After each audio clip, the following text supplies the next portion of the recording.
I think it's a kind of a case by case basis. I think some people can really benefit from just eliminating the footwork, and focusing on the pull through and everything, the upper body stuff, and then add the footwork later.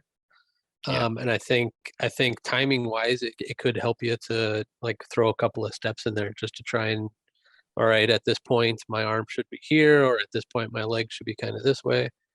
So I really think it's kind of a case by case basis.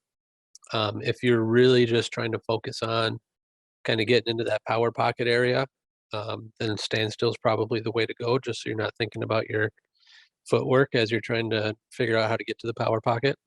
Um, but I think the number one thing, and this, because James Conrad is big and watching all these guys on tour, is just slow down. Like if you're going to work on throwing the X step in there, just slow your feet down. I like to tell people that the less you have to think about your footwork, the more you get to focus on everything else. So if you're constantly running up the tee pad, well, that's a lot of like fast motions and quick, Yeah. to try and get your timing down perfect at that kind of speed.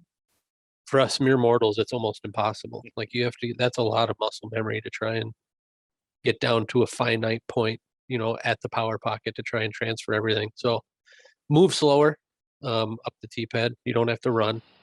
I think a lot of times, especially for newer players, the distance is really about matching the speed of the disc to their arm speed.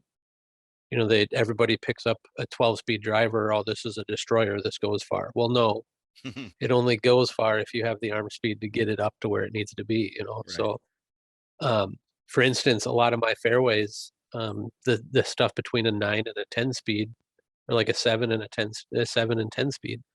Um, when I get a good shot on those and get a good shot on my drivers, I might only outdrive them by 30, 40, 50 feet, because it's much easier to get that 7, 9, 8, 10 speed, whatever it is, up to where it needs to be to actually do what it's supposed to do.